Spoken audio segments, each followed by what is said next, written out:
What's up, Drop Pod listeners? You can find all of our content on YouTube at the Drop Golf Podcast. You can listen to the podcast on iTunes, Spotify, and Google Pods at the Drop Podcast. And you can follow us on Instagram and Twitter at the Drop_pod. No matter how you consume us, like, review, rate, subscribe, all that good stuff, follow and listen along. This episode is sponsored by the Law Office of Mallon and Tranger. Tom Mallon and Randy Tranger are board-certified trial attorneys who share more than 40 years of legal experience. They specialize in personal injury matters, workers' compensation cases, and criminal and municipal defense. As certified trial attorneys, they've recovered millions of dollars on behalf of people injured in accidents and employees injured at work. They have offices conveniently located in Freehold and Point Pleasant. For skilled and personalized legal representation, call Mallon and Tranger at 732-780-0230 or check out their website at tmallonlaw.com. Not only are they good people, they're good golfers too. Oh, how about this? One pro tells me yes, another pro texts me and says no. I'm not even joking.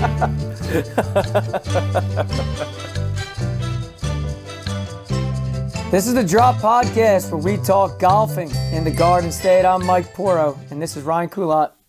What's going on, everyone? We have a very special episode for you. New Jersey is full of super famous people, from Bruce Springsteen, Bon Jovi, to the dozens and dozens of athletes that have come out. And you constantly hear about people that saw this person in high school or Bruce Springsteen at the Stone Pony. And I think what we have today is going to be exactly that. We have Chris Gotterup on the show today. Chris was the 2022 #1 collegiate golfer. He has an extremely bright future in professional golf. And we had him on for a little over an hour to talk everything. We talk about his junior years, high school years, heading to Rutgers, his transfer to Oklahoma, and then up to the Korn Ferry Tour start, which starts this week. It was an incredible talk with him, and he's, if you're someone who likes golf in New Jersey, he's New Jersey golf. Right now, there's no one with a brighter future, and he's going to make waves in professional golf, and he's just a certified stud, and it's a must listen to. So make sure you stick around and listen because he's awesome.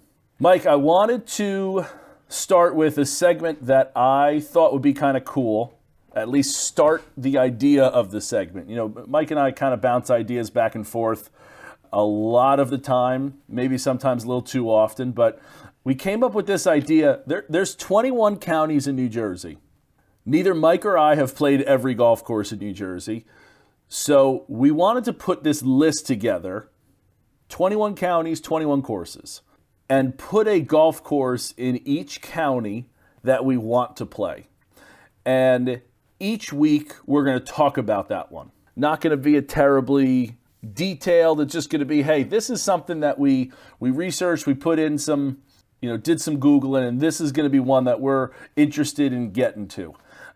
If you guys certainly have suggestions for some of them, throw them out to us.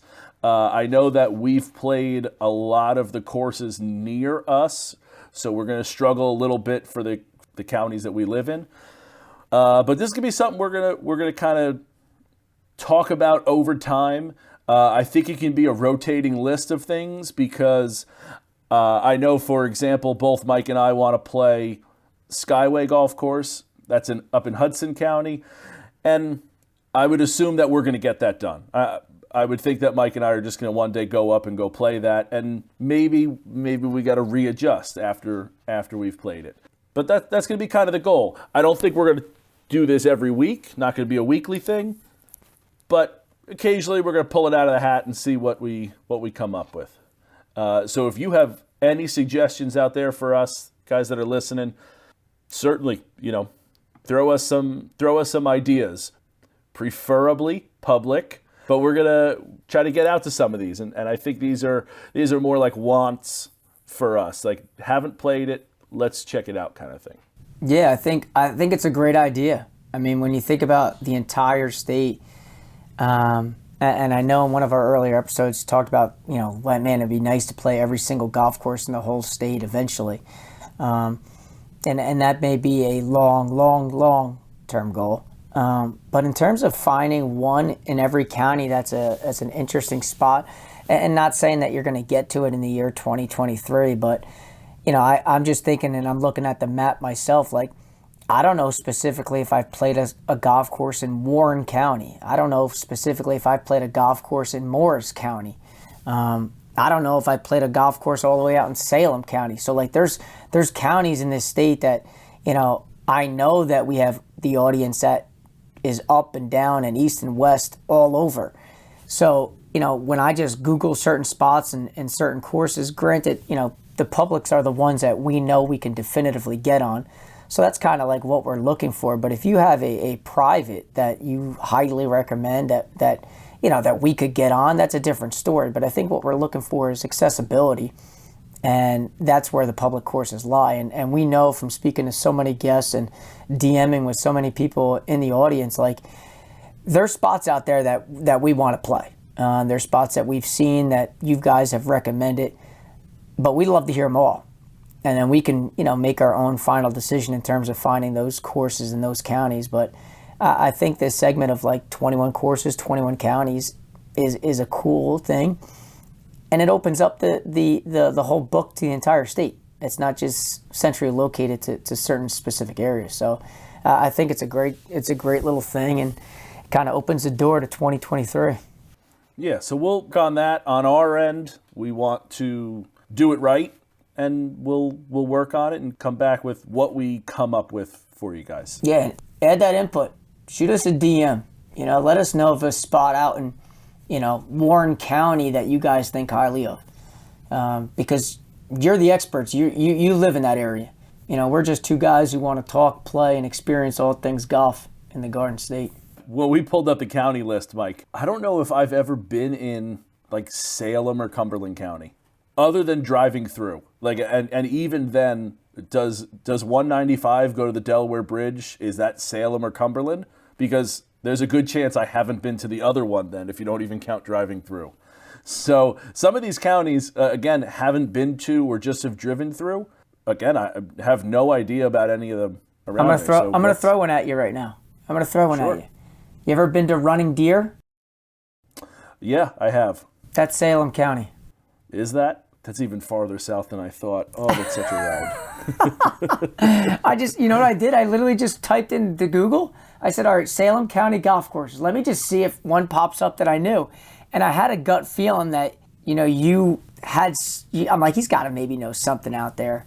I thought Running Deer was more Gloucester or Camden. No. I didn't realize it was that far south. Yeah, listen, I'm not claiming to be a geography guru.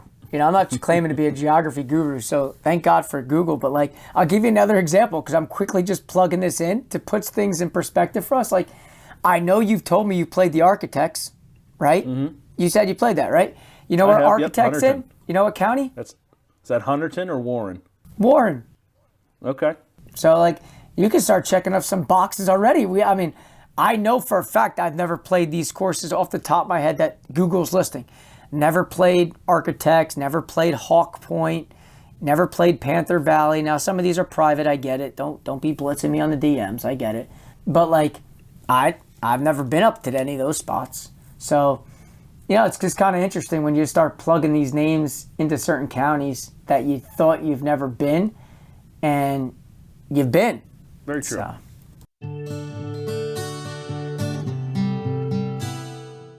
Dr. Mike Pomacala at Sport Solutions Physical Therapy and Performance Development is located in Middletown, New Jersey.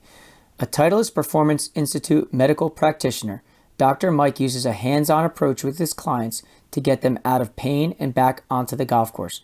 No pain, no problem. Assessments are available for golfers looking to improve flexibility, power, strength, stability, and overall efficiency with their golf swing. Don't let dysfunction disrupt your swing.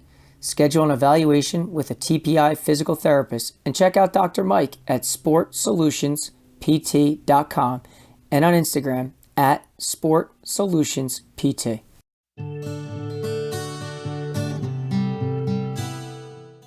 All right, so Mike, I thought we'd talk about some of the things that golf has a problem with, or that I have a major problem with in golf. And I got a couple of the... Other than that golf is really hard, I got a real issue with this one particular rule. And I'm going to paint you a picture here. A tapestry of words I'm going to paint for you here. Am I closing my eyes for this? You're strolling along. Am I closing my eyes? You can if you'd like to. Okay. Sure. You're on the 10th hole at Manasquan, right? You came in your first 9, you were 2 under par. You got a real nice round going. You stripe your drive on 10, on the green, 2-putt.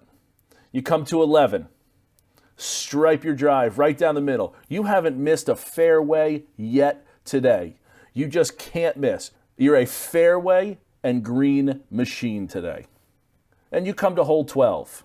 You got this beautiful view looking out onto the water.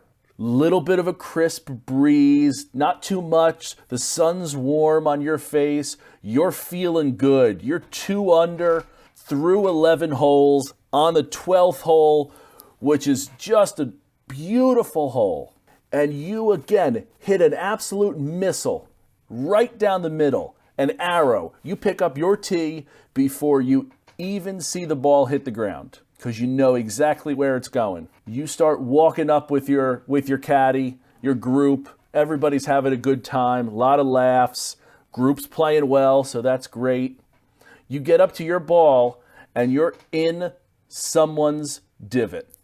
They didn't fill it with sand. They didn't replace that bit of fairway that went flying. It's just in a divot. Now you're all pissed off. Now you're like, what is this? I just hit a perfect shot right down the middle, and I got penalized because somebody else on the course wanted to act like a jerk. So now what happens? Now you got to try to do something that you didn't need to do or didn't want to do. So you chili dip one into the bunker, out of the bunker, not onto the green, up to the green, you hit it long, 2-putt. Now you're frustrated because your round just got ruined because some stupid jerk face couldn't replace their turf into the 12th fairway. I have a real issue with this situation. I have a real issue with this situation because I'm probably not 2 under, but I can also understand playing a good round. I hate that you did the exact thing that we're looking to do in golf, which is hit the fairway. And you hit the fairway, and you have to be penalized because somebody else did not replace their divot. Now, I don't know how it should be changed, because maybe just roll over in the fairway is a little too casual. But obviously no closer to the hole, and just move it out of the divot to where the divot's not going to affect it. 6 inches, left or right, is all that it should be. But I refuse to accept that you should be punished for hitting the ball smack in the fairway. That's what we asked you to do. Golf has asked you to hit it in this shortly mowed part, and you did that. And I'm really proud of myself that I didn't curse through any of that, because I'm getting angry just thinking about that situation. Yeah, I listen. Go ahead, finish that last sentence. I was just going to say, how do we get this changed? Who do we got to write letters to? Is that what Congress people are for? We got to do something about this, because there is a pandemic going on, and it's not COVID. It is people leaving pitch marks in the middle of the fairway and not cleaning up after themselves.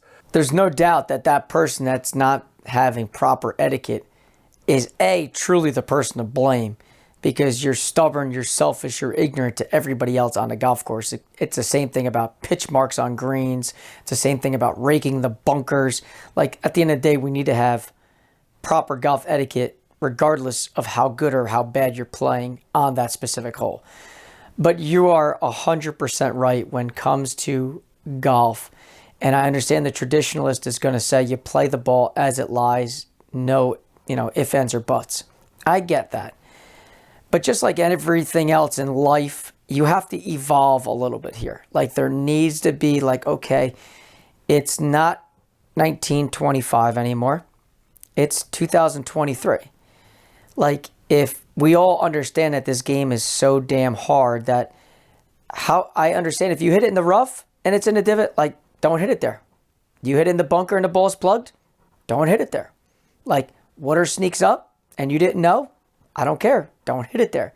But when you're talking about the fairway, like again, just similar to you, I have a tough time swallowing that you're telling me that I got to hit out of someone's 2-inch deep divot because they didn't want to either put some sand from their caddy into the hole, or they didn't want to take the divot and put the divot back into its original spot. To me, I'm like, there's got to be some sort of leeway, some sort of understanding that I'm not playing live clean in place on a normal day in the summer. I'm not. It's also something I would bring my whole group over to and look at and say, look, it's in a divot in my own fairway. If I duck it left into another fairway, I'm playing the ball out of that divot. But my own fairway on the hole I'm playing on, there's got to be something. There's got to be, in my eyes. Like, I understand everybody's perspective and argument, but to me, I'm like, I did everything right. And now I'm getting penalized. I don't know if I agree with that. There's got to be something. 6 inches, no closer to the hole. Or just take the ball out of it and move it to the side. There's got to be something. And that's all I'm saying is literally, like, you don't even need to bend down. Just take the golf club and just pull it no closer to the hole, just so it's out of it. I don't, again, like, I would even say, again, you hit it in the rough. All right, if that's where you want to draw the line, it's in a divot, that's fine. You're not supposed to hit it in the rough. You're not supposed to hit it in the bunker. I get all that. You hit it smack in the fairway, and again, I can't stress it enough. You did the thing that golf is telling you you have to do, and you're getting penalized for it. I got a real issue with that. I think that should be like a local rule. Like, obviously local rules supersede the USGA rules. Like, you would like for somebody to step out on a limb and say, hey, listen, we're not going to have that rule here. In a divot, on the hole you're playing, the local rule is you can take the ball out. I get it. I'm going to get blasted through DMs about that's not how golf is played. You play it as it lies. I get all that, people. I do. But you all know if you're going through Ryan's scenario right there, you're 2 under through 11 and you got 6 holes left, and then you hit a perfect drive and you end up in the divot and you make double going to the 13th tee, you're a little PO'd. And I know you're going to say, well, no, that challenges you mentally. I get all that. I'm not arguing that perspective. I'm just arguing that I'm getting penalized for something that I did not do wrong. It was some asshole who did something wrong. Now, I also want to point out, in this scenario that I drew out for you, I really threw another golfer at a country club and the caddy under the bus and ran them over several times. That's not what I meant to do. But if you go to some place that the course is chewed up, or so, not every place has caddies, not every place has, you can go play a public track somewhere, you're going to have people who are there just to knock it around and not really follow golf etiquette. It should be a public course rule. It should be a local rule at all public courses. Yeah, I've been saying this for a long time. I think that this is, maybe because I hit the fairway so rarely, but I don't want to be penalized when I'm in the fairway when I hit it there so rarely. Another outdated rule that I have an issue with, Mike, is footprints in the bunkers. And I think this kind of goes hand in hand with the ball in the divot. If someone doesn't rake their bunker and your ball is in a footprint mark or in a shot mark in a bunker, can we do rake in place? I mean, is that difficult? I don't think it's that difficult to rake the bunkers, but again, some people either don't know how, or don't do a good job because they're in a rush for whatever reason, being pushed, or took some time, maybe it took them 4 shots to get out of there. Whatever the case is, this is another one where, again, I hit it into the bunker. I expect it to be a particular situation. Like you go into the bunker expecting there to be sand, not sand castles, and when you're going into somebody's footmark, someone dug in there, you're not going to be able to hit out of that. So again, some people probably don't follow this rule and say, hey, just pick that up, move it, and that's fine. But technically, it's against the rules. And this is also something I've done, and I've said to people, just rake it, place it, or just move it and then rake the whole thing. I don't know which way you want to go. I was just going to say, I don't know which way you want to go on this, but this is one where I have a bit of an issue with as well. I have less of an issue because you're not supposed to hit it in the bunkers. It's supposed to be a hazard. I got that. But it's also not the conditions that the hazard is supposed to be in, which is my problem with it. Right. And so that, again, that to me, that's that golf etiquette entire thing, like about the thing. And I think this is where I probably differ on your take than the fairway. Because just like you just mentioned at the back end of that, you're not supposed to hit it there, and it's considered a penalty area. In a sense, it's not like you get penalized, but you're playing the ball on different grounds under different rules per se. So I see where you're coming from, but I guess I can accept that one a little better than I would if I striped it in the fairway. So are you saying that you accept it, or you'd have an easier time swallowing it? Like, are you still for the rake in place? I'm not. So you're not. Okay. Where's your percentage lie?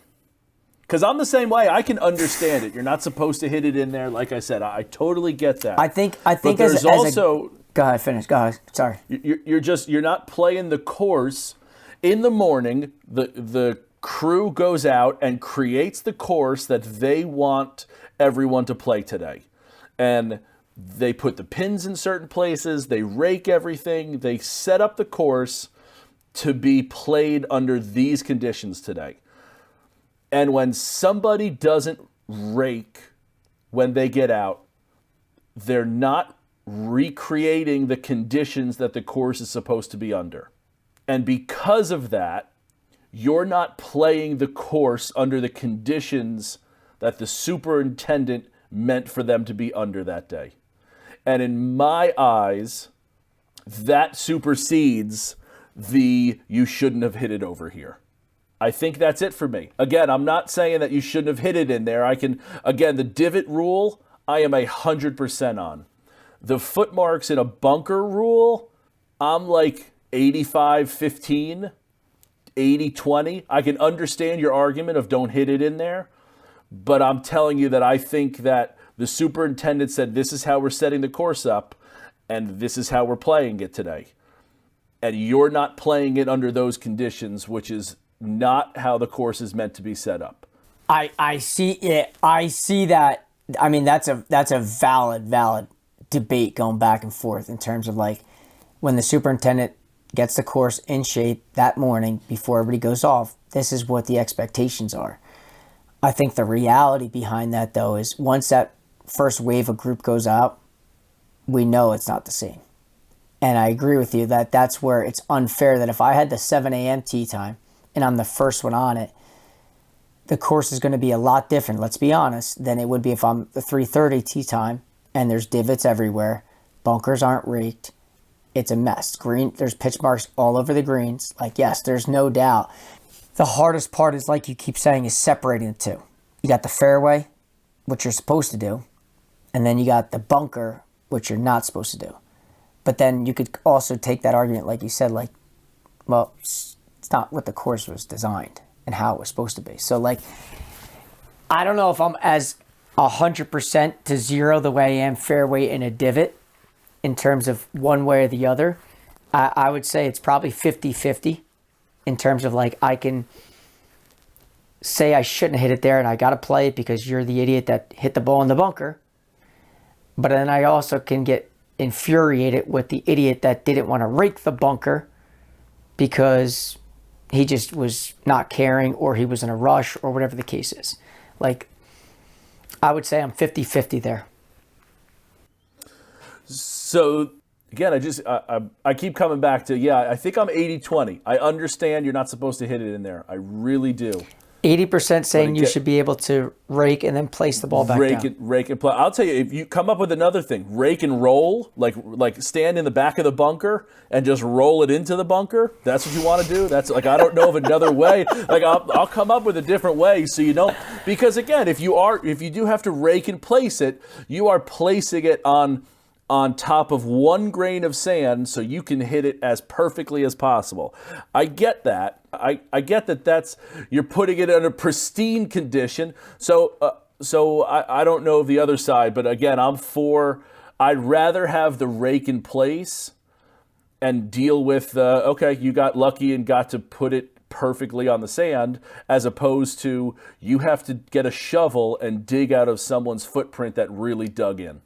Yeah. So I mean, I think that's kind of with the new term of being a penalty area, being like sand, water, things like that. That's where I feel like I just don't know if you could touch the ball then, knowing that.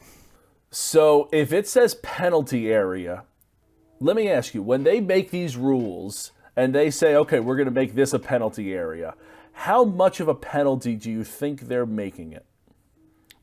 Like, what is their intention? I think I listen. I don't know. I guess my guess would be in areas that you technically should not be hitting the golf ball. No. I mean score wise. Are they trying to affect the number or just the difficulty of the shot? When you hear penalty area, do you think it's supposed to be affecting the number on the scorecard or the difficulty of the shot? The number on the scorecard. Okay. And I think that hitting it into the bunker doesn't necessarily affect the number on the scorecard.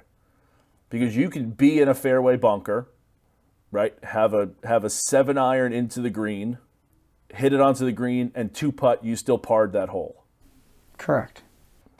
So I don't think that when they say penalty area, it's necessarily meaning strokes on a scorecard. It's meaning to be a little bit more difficult than normal conditions, than where you should be, which is the fairway, which is why you shouldn't be penalized for a divot.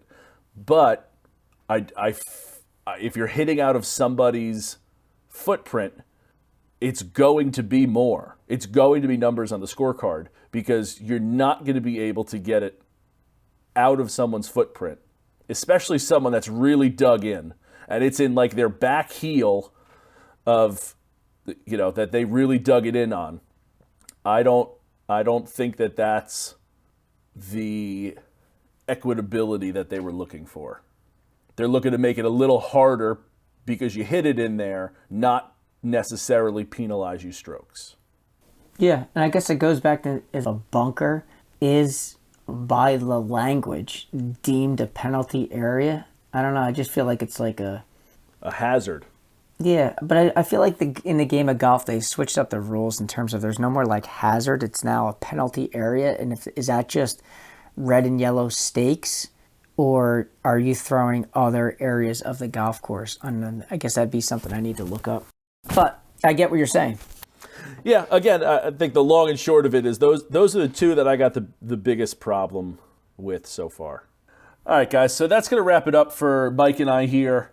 And our debate on some different golf rules and things.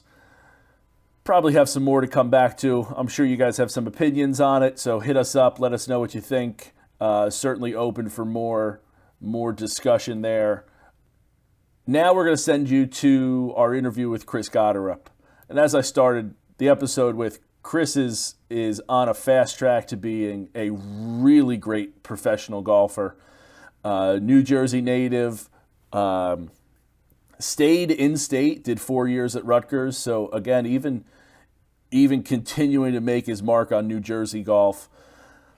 We had an awesome time chatting with him as he was sitting in the locker room at his club in Oklahoma, getting ready for the Korn Ferry Tour this week. So here's our interview with Chris. Enjoy.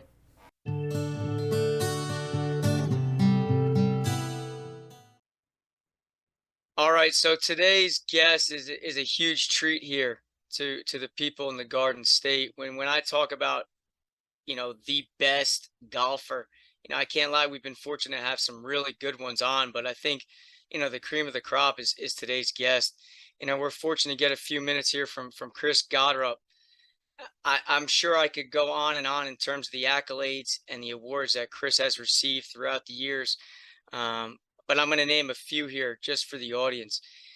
Just as a little background on Chris, he was a, four-time letter winner at Christian Brothers Academy, Asbury Park Press Golfer of the Year, Monmouth County Tournament Champion, Shore Conference Tournament Champion, All Shore, All State, accolade upon accolade in high school.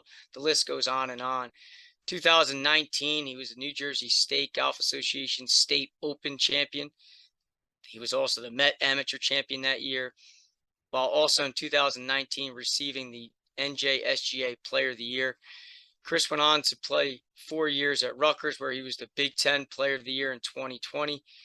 He also went on to Oklahoma University, where he was not only the Haskins Award winner, but he was also the Jack Nicklaus Award winner. And one of the most impressive things I thought was he finished the 2022 season as the #1 collegiate golfer. As a rookie in the 2022 professional golf season, he finished tied for 4th at the John Deere Classic on a sponsors exemption. And this year he's got full status on the Korn Ferry Tour. Chris, I appreciate, you giving us a few minutes here, and I apologize because I probably could go on and on just reading, your bio. So I really do appreciate it.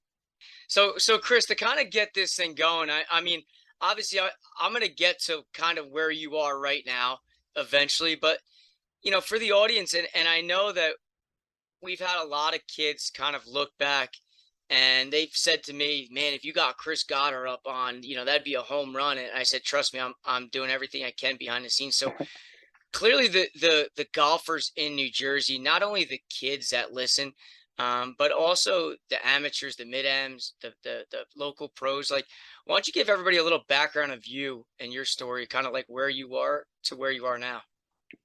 Yeah, I mean, you guys both know I grew up in Monmouth County. I went to CBA. I went to Markham Place in Little Silver. So I've been, around the Monmouth County and New Jersey golf my whole life.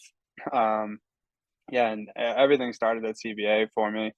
I'm pretty sure I played against both of you guys, and we had some good teams, and I had a lot of fun just playing with CBA and playing with Jack Wall and Brendan Hansen and all those guys, the Wall brothers. So yeah, that's kind of where it all started for me. And then obviously moving on to Rutgers, things progressed, and then moving to Oklahoma last year, things progressed even more, and then turned pro, and things keep progressing. So hopefully the trend keeps going in that right direction. And but yeah, honestly, it's been a lot of fun just starting from basically zero, and then obviously still got a lot of work to go, but yeah, it's just been a fun journey. And kind of just to quickly go to those CBA days, I remember handing you the trophy at the Shore Conference tournament. And one of the things that when we spoke to Jack, one of the things he stressed so highly about, in regards to those CBA days was just like how close you guys were, and, how competitive it was each and every day. And he said, I think as golfers, you take like you just misunderstood how much of a family atmosphere it's like, how competitive practice are, and just you constantly find ways to get the best of yourselves with such good players. Did you have the same experiences as well? Yeah, for sure, and I think that stems from all three, of my teams that I played on. So, CBA was awesome. I mean, it was serious, but it wasn't serious compared to what, college golf is. So we would, leave school and drive over to the course, and then we'd go play 9 holes, whatever, with all of our guys. But we were trying too, but it was just fun to play against them every day. And yeah, we played every day together. So that was fun. And then, college, you have your team and you do the same thing, just on a bigger scale. And then I can speak on it now that I don't have a team. It's really just me. It's different, and it's harder. It's harder to get motivated, in a sense. Not that it's hard to get motivated to play your best, but when you're going out every day and you have your team and you're trying to beat everyone on your team, it's easy to get fired up each day for practice, and it takes a different mindset when you're doing it by yourself. So I'm adjusting to that and figuring that out. But yeah, the team is the best, one of the best parts, and that's what coach always told us at school. He was like, you know, you're never going to have a team again unless you play the Ryder Cup or President's Cup. So you better play really well if you want to get back on a team. No doubt. That's a really interesting point because like you said, you're part of a team. Like you see your teammates, right? You're at CBA, Rutgers, Oklahoma. Like you see them every day. That can be like everyday competition. And like, hey, I need to play better than, as the number one guy in your team. It's like, okay, I don't want to get caught. You can see your competition in front of you.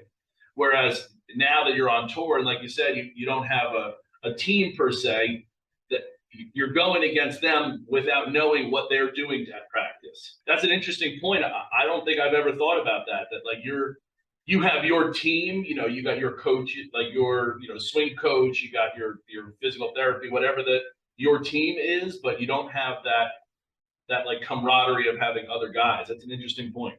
Yeah, it takes a while to get adjusted to, and I'm definitely not adjusted to it fully yet, but I'm working on it. So Chris, like obviously as your high school career was going on, like clearly you were killing it. You were at the top of every leaderboard. Your averages spoke for themselves.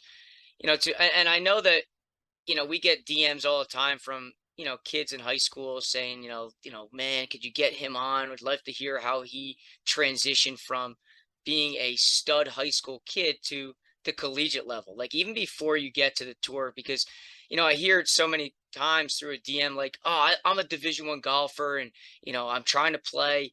Like, what is it like when you go from, no offense, like a CBA to Rutgers, and then no offense to Rutgers, but I've read a lot of articles about how you felt like Rutgers prepared you for Oklahoma, but then like when you go from Rutgers to Oklahoma, like what is each of those transitions like in terms of like the work ethic, the balancing of school, and just being able to compete at such a high level? Yeah, it's interesting, coming from CBA, to start, I always played golf for fun. I never played it to like, I never thought I would really turn pro just because, like, growing up in New Jersey, there wasn't really a lot of guys that did that, and it wasn't really something that everyone strived to do.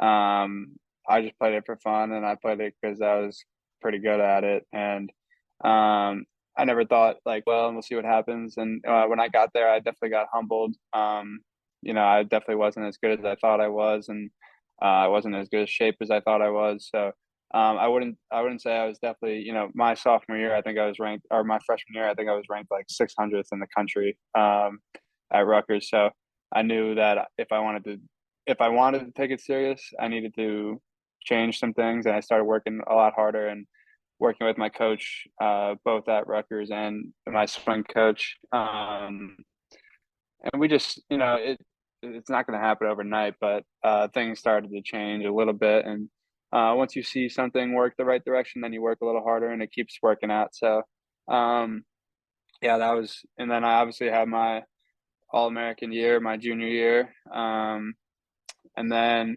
COVID hits, and I actually had a hand surgery too, right when COVID hit. So, yeah, there's been a lot of ups and downs, and I didn't play great my senior year. After being an All-American, I finished, the year not great, and then I, moved to Oklahoma, and things went amazing. So, I just tried to work as hard as I could and know what I was working on at each level. And I wouldn't say I knew what I was working on at CBA.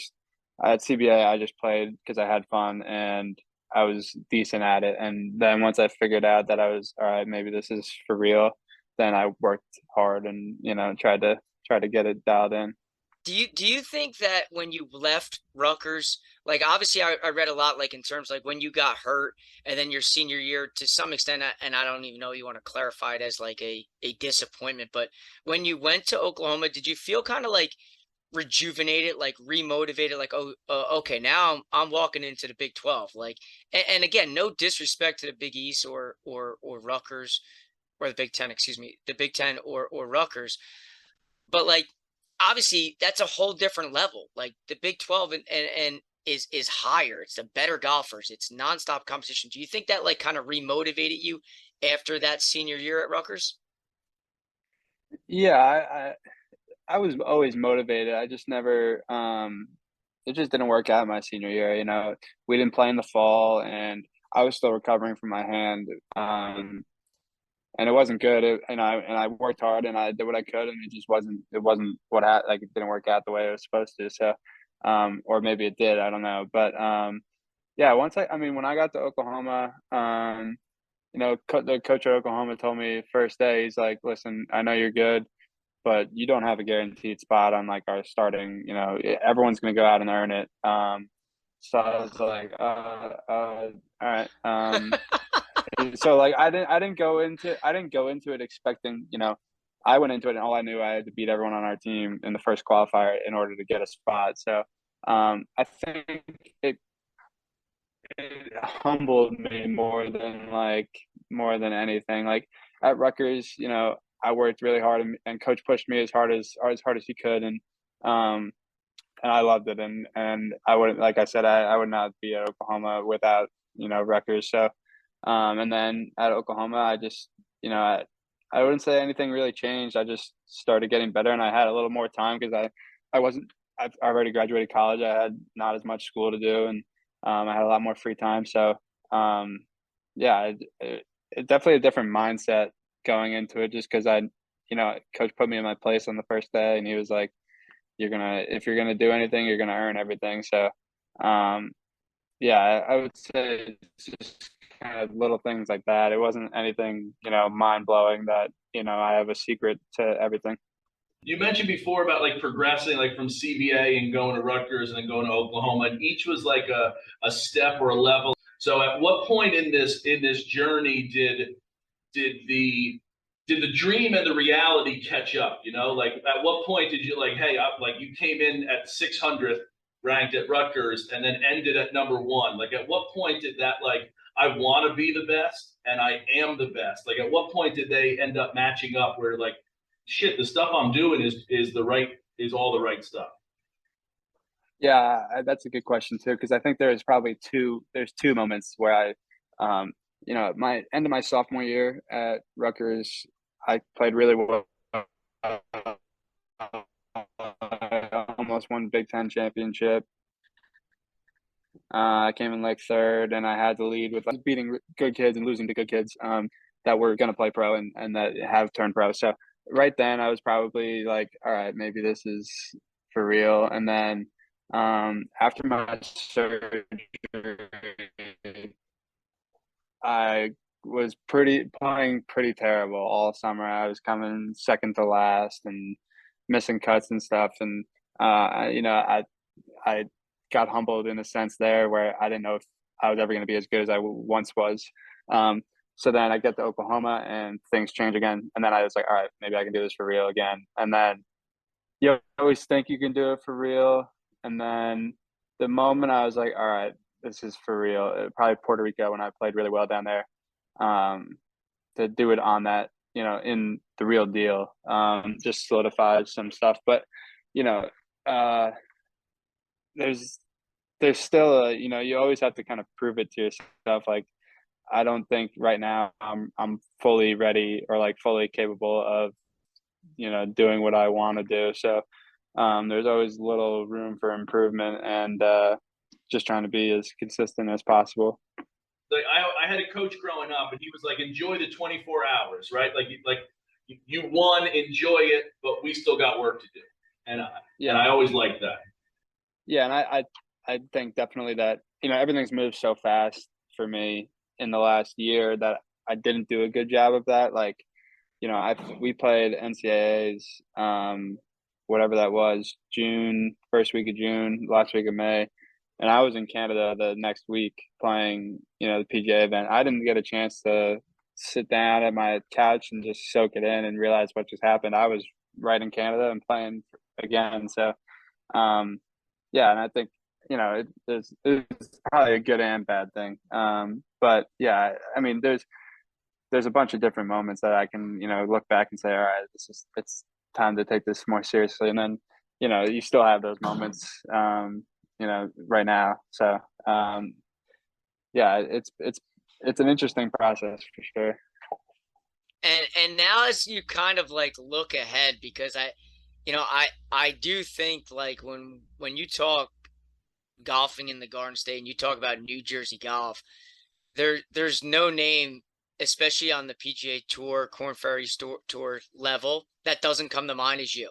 Like every golfer that I talk to, whether it's a very good mid-am, amateur, local pro, or even a kid in high school, it's all you. Like, and I don't mean to put the weight on your shoulders, but like Yeah, you're no, the guy you're the guy everybody's rooting for, and you're the guy that everybody's going to back, and I think what you did at the final stage of Q school, like I thought, no matter even how that final round went, like you just proving to everybody else, like kind of what everybody thought, like this dude is the real deal, and it's going to happen sooner or later. Like when you look back at Q school specifically, like what was that experience like? How draining, both mentally, physically, was that like?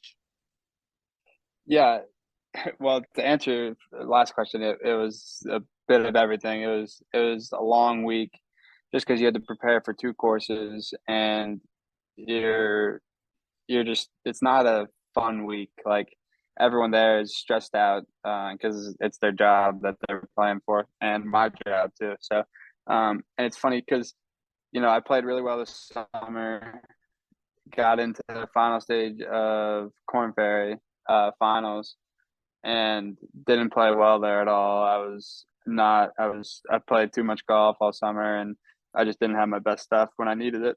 And then, all those guys that are there already have their status locked up for next year, and I didn't. So I go from, playing PGA Tour, almost getting a tour card, final stage, to almost getting another card, and then I'm back at Q school. So for me, it was hard to. I was happy and proud of myself that I was able to block all that out, that maybe I should have status anyways, this is kind of BS, whatever. And then I went and played really well, and obviously I wanted to win, and I could have won and I didn't, which bothered me a lot. And but yeah, I mean, if you told me T3 going into the week on Monday, I would have said sure, I'll take it. So yeah, it was it's not a fun week, and hopefully that's my last Q school ever. But if it's not, then I'll have to go do it all over again. But yeah, for people that don't understand, it's not fun. There's a lot of people that are, this is what they've been waiting for their whole life, or this is a second chance, and if it doesn't go well, it could be the end. So yeah, it's an interesting week. Right. So much pressure on 1 week of like like been going through high school, and even if they're similar to you, where like they didn't take it as seriously as they could have, high school, 4 years of college, maybe they've graduated and tried now, but like you're talking about a decade plus of like, here's 1 week, and it's either going to be a decade's worth of work, it's going to be successful or not. It's that pressure. I don't think many people can understand that. Yeah, it's weird. Like, with golf, I mean, other sports I'm sure are like this too, but if you don't play well that week, you have to wait another year for it to happen again. Like, I mean, you can Monday qualify, and so I'm sure that works out sometimes, but like it's a strange feeling. I don't know you can't really describe it unless you're sitting on the range. And then obviously, so finishing T3, and again, correct me if I'm wrong, but that gives you full status on the Korn Ferry Tour. Or does it just give you 8 guaranteed starts? It gives you 12, which 12. is half the season. But like, if you do anything, like if you go miss 12 cuts in a row, you don't deserve to have full status. Like, but if you go play well in one event, you're good for the whole year. So you basically have full status, but you don't, in theory. And then obviously, and again, when you look to greener pastures past that, like obviously I guess when you're putting a schedule together, like are you looking at possible sponsors exemptions to play on the PGA Tour events, or do you, I mean, again, I don't know the details, but a guy of your level, like, are you you're not Monday qualifying? Am I wrong with that? Yeah, I mean, it's an interesting process. You could go Monday qualify if you wanted to, and if you do that, then great, you're in the event. But for me, so the hard part is that in order to play like Korn Ferry, you have only a certain amount of events in a short period of time. And if you skip an event and don't play well in the PGA event, then you're really hurting yourself on Korn Ferry, and you're not getting the maximum amount of points that you could be getting while other people are passing you that are playing well. So it's an interesting. In theory, I'm looking at the schedule and trying to get as many tournaments that don't, overlap with any of the Korn Ferries events. So there are a couple that are in that scenario, and I'm going to try to get a sponsorship exemption through that. And I'll work with my agent and and the tournament directors and talk to who I have to talk to and try to get my name in the mix. But I'm totally fine with having to play Korn Ferry this year. And like, if I don't get as many sponsor exemptions as I would like, then go earn it the real way. So, I know for sure I'm going to be playing the Memorial, and because I have that exemption from the Nicholas Award, so that one's already X'd off the calendar. So, I'll be excited for that one. So at the end of the year, you get like, and again, this is just being ignorant on the process. Like, you get X amount of Korn Ferry.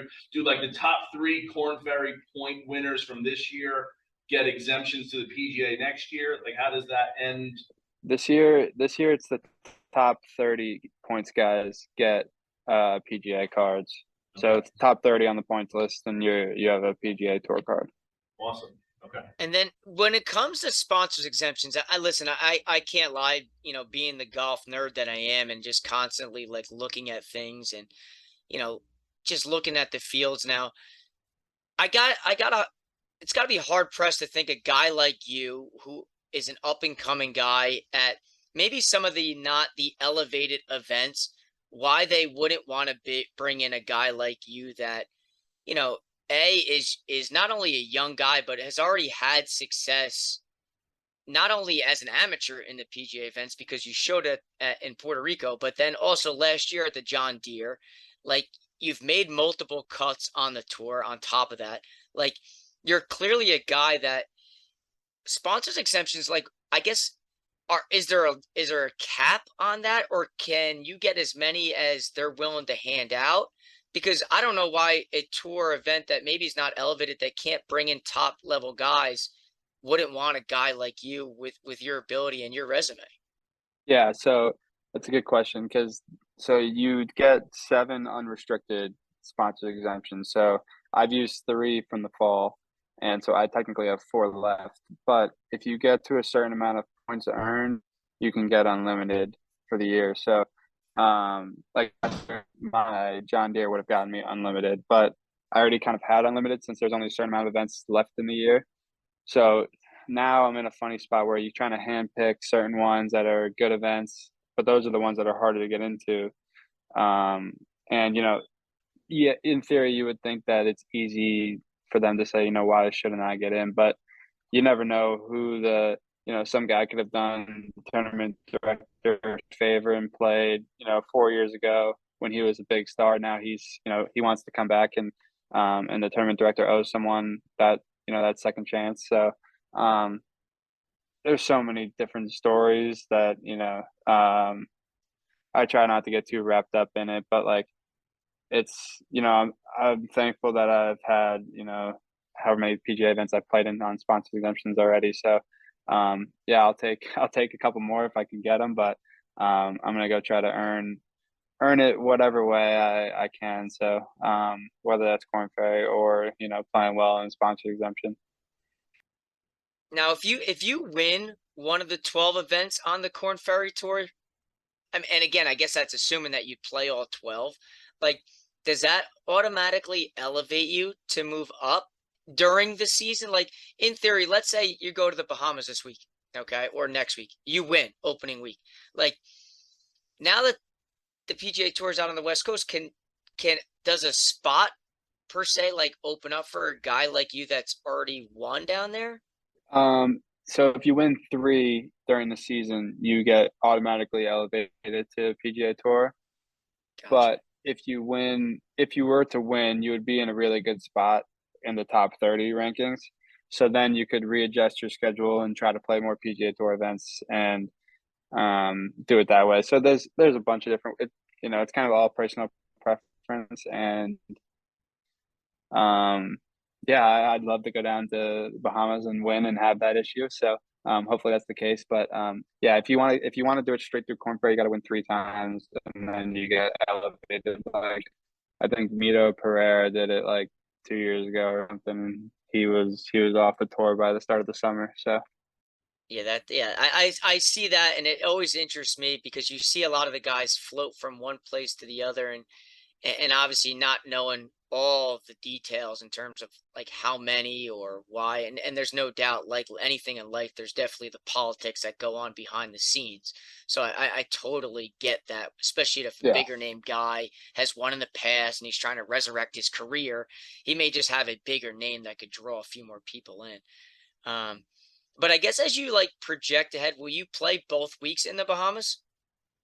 yeah, I'll be both weeks in the Bahamas, and then I'm probably gonna do Colombia, Panama, and yeah, and then we'll go from there. And then I'm working on one sponsor exemption in the next month or so. So we'll see if I get it or not. But yeah, I'm gonna start off on Corn Ferry. Hopefully, get off to a good start, and then go from there.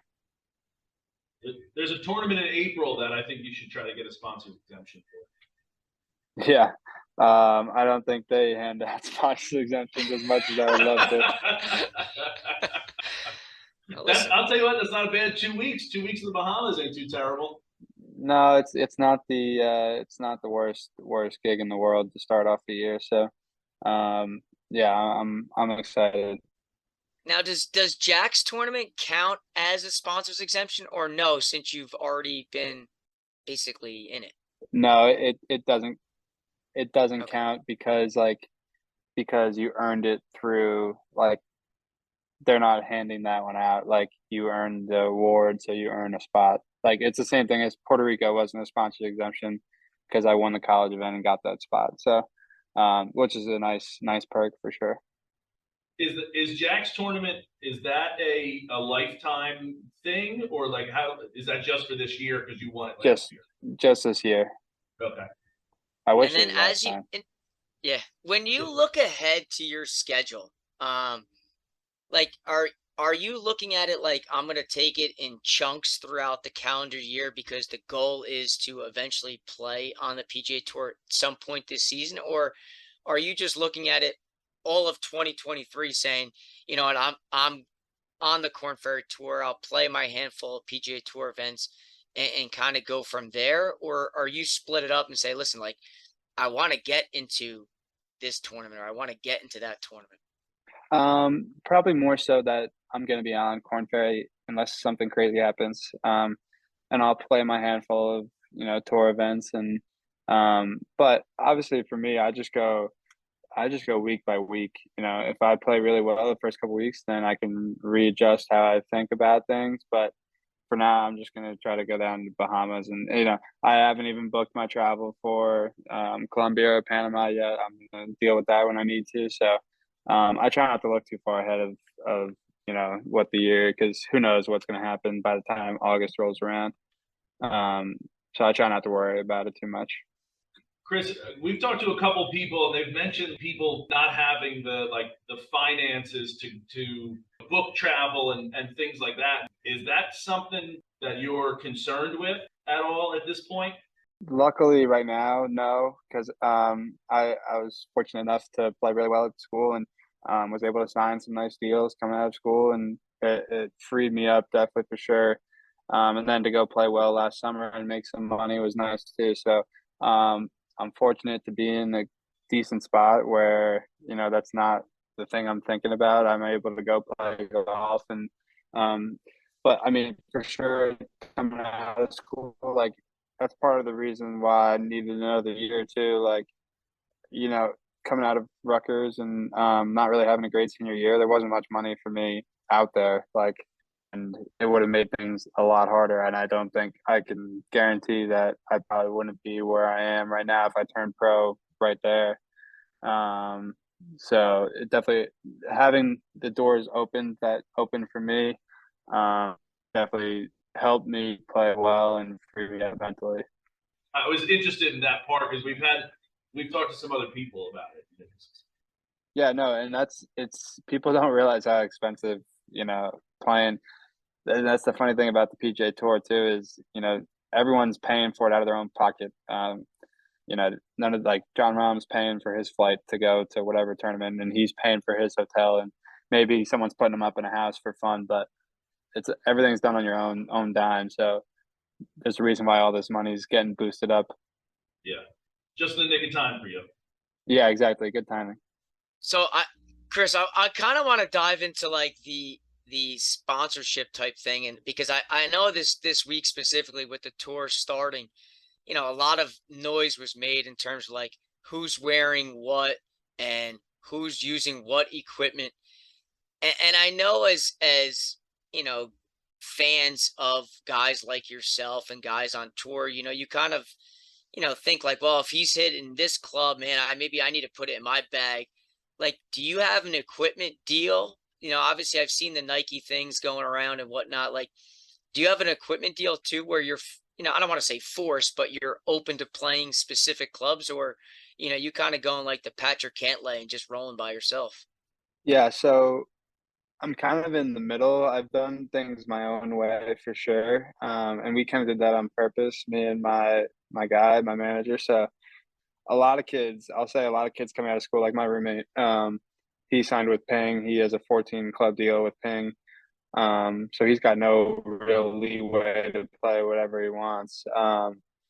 And then a lot of kids sign with TaylorMade, Callaway, you name it. But for me, I did Nike because I obviously like Nike, and yeah, it's a cool brand. But for me, it allows me to play whatever clubs I want, and um, not have to be forced into. And I'm kind of a guy that likes to tinker with new stuff. Like, all the new drivers just came out, and I have all of them, and I'm gonna mess with all of them and try them out. So and see which one I like. And if I had a TaylorMade deal, I wouldn't be able to try the Callaway driver or try the Ping driver. So yeah, and I do have something that's going to be coming up shortly. So not a club deal, but I have something coming up where I'm going to be playing a ball that I just did a deal with. So that'll be fun. And then, but I can still play whatever clubs I want. So that's a fun part about what I did. Yeah, that's always something that obviously as again, like I'm always wondering, like, man, what's this guy hitting these days? Obviously you hear the endorsements, but like you always want to know specifics. So like anytime a guy wins and I see a what's in the bag article, like I'm always that guy clicking on that out of curiosity, like what's he hitting, what shafts in the driver, what balls is he like, it always interests me. So it always, and I assume that a lot of guys, I guess your roommate in college, for example, probably take those types of deals for the money aspect of it, because it is so damn expensive, all the travel, the flights. So they see those deals, and whether or not it is what they like to play, they kind of feel like they're hamstrung because they have to play, because I need that money to get to the places. Yeah, that's definitely. I mean, that's definitely a big part of it too.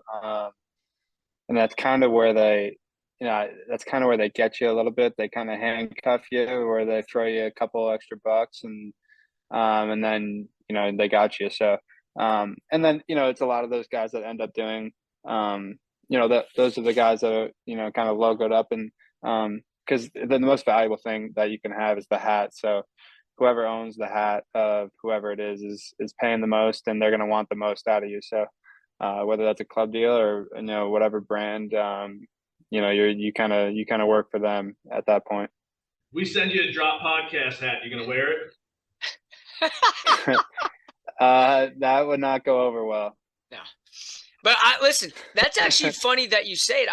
I guess if you had asked me ahead of time, what's the most expensive piece that the sponsor wants? I guess I would have guessed the bag, like the bag itself, but I guess the hat makes sense because you're always wearing it.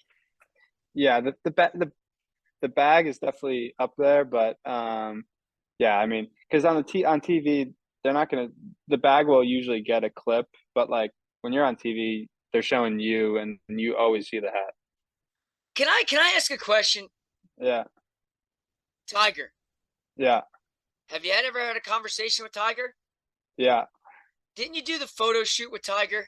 yeah. That was what that was. Right. Does now when I see those pictures, I'm like, dude, look at this guy. I'm telling you what, he's gonna move up the charts before you know it. Like we're gonna try. I gotta get ahead of the curve here. Like when you talk to a guy like Tiger, what is that like? Uh, it's weird. I mean, for me personally, like, I'm not, I'm not someone that is overly like, I kind of just see everyone as normal. Like, I played with, Ricky Fowler this summer and other guys like that. Like, they're just golfers to me. Like, they're good at it, but like, they're just normal dudes that you're hanging out with on the range. But like, Tiger's different. He's just got a feel, and it kind of stinks that he like is hurt the way he is, because like it takes away from the like aura that he has. Like, when you like, he's just different. I don't you can't really describe it. You just know when you're next to him that like this guy's not one of us. There's no doubt. Like He's not one. he used to be such a one-way street. Like when you talk about like laser focus, like that dude would interact with nobody. And now Yeah, he's way different yeah, now. and now I feel like I feel like he's taken on like the dad role of everybody. Like he looks at the PGA Tour and specifically like guys like you and Rory and Justin and all these guys that have fallen underneath like his umbrella, that like he's more of like that fatherly like wise old owl figure, where when that man was 25, 28, 35, he was head down. Like I'm not saying boo to you, he wouldn't give you the time of day. Yeah.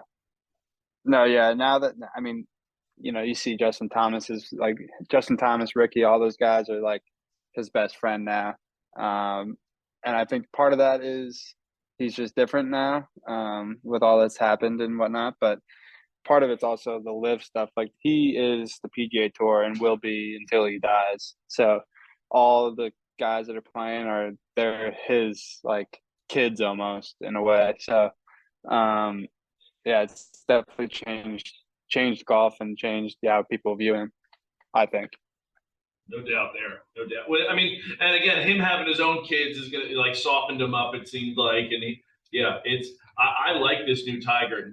Like, I wonder if he would trade, like, he's got 82 wins on tour. Would he trade 10 of those just to have a happier career? Like, I don't, it's got to be tough. Like, obviously winning is always fun, but like, he seems like he's super happy right now and fun and joking around. Like, I wonder if he was like, yeah, I'd rather be happy and win 75 as opposed to be, miserable with 82. I'm not saying he's miserable, but you know what I mean.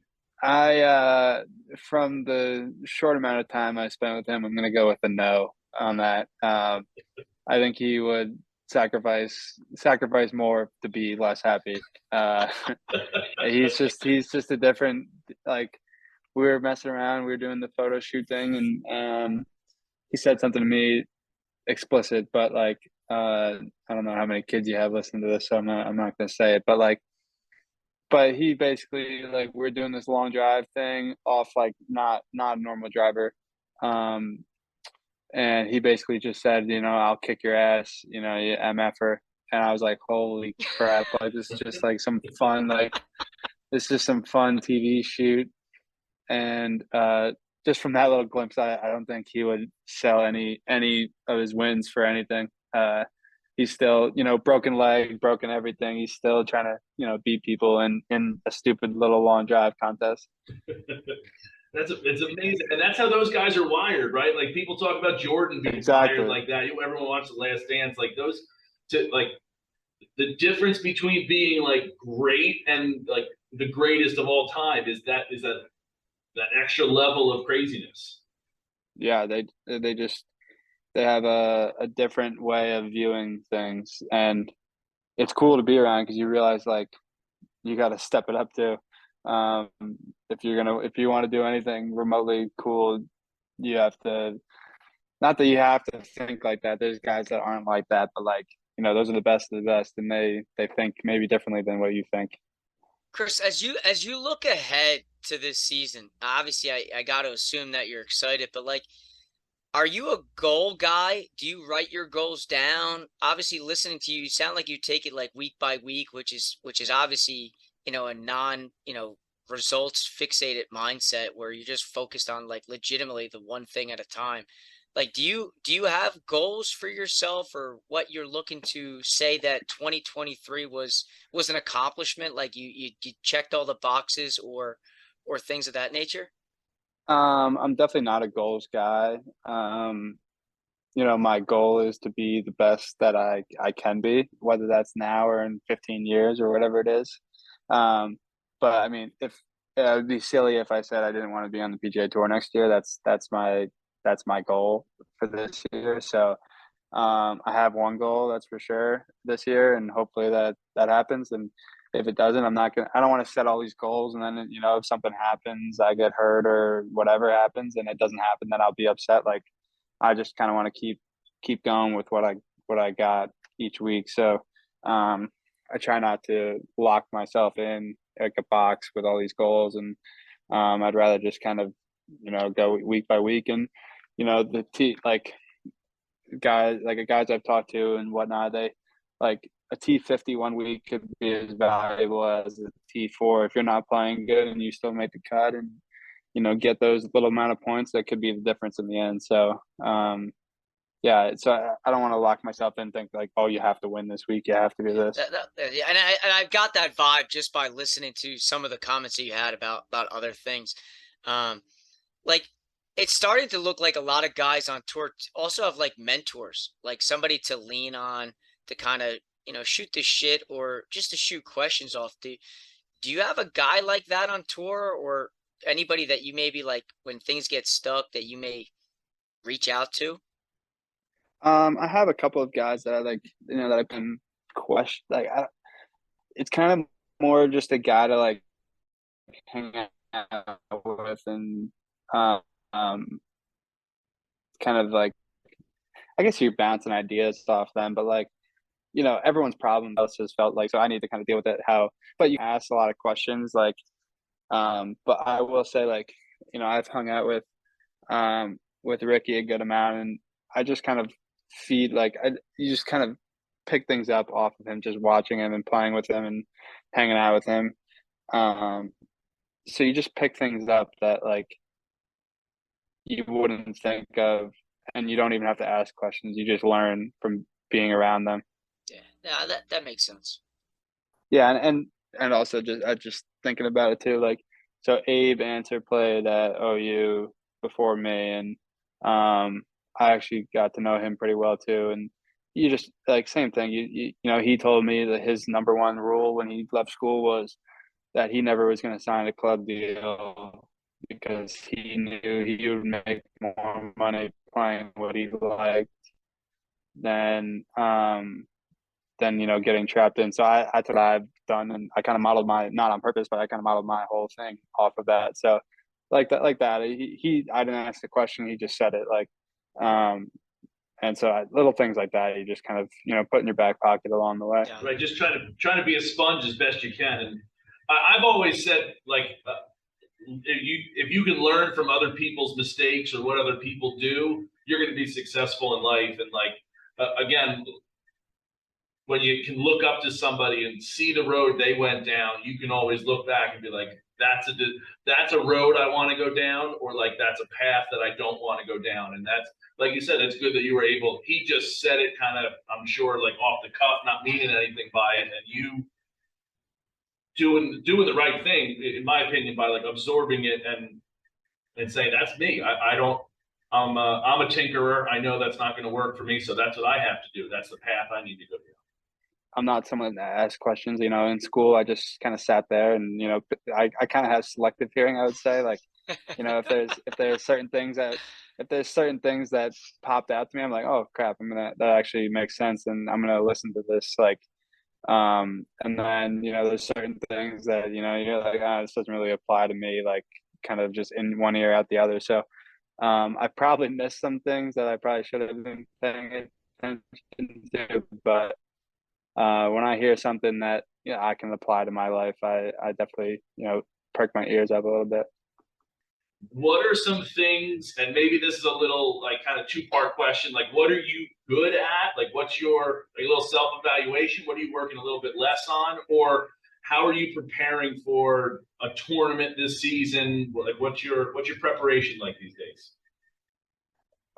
It's different now that it's the off season, and it's about to not be the off season. But when I was home, and I didn't really have anything for that month and a half stretch, I was just trying to work out every day and make sure I didn't lose ground in the gym, and just kind of maintain and not really trying to gain too much, just trying to maintain my flexibility and my strength as best I can. And yeah, and then once it comes to tournament time, I'm kind of just playing and practicing at home the best I can.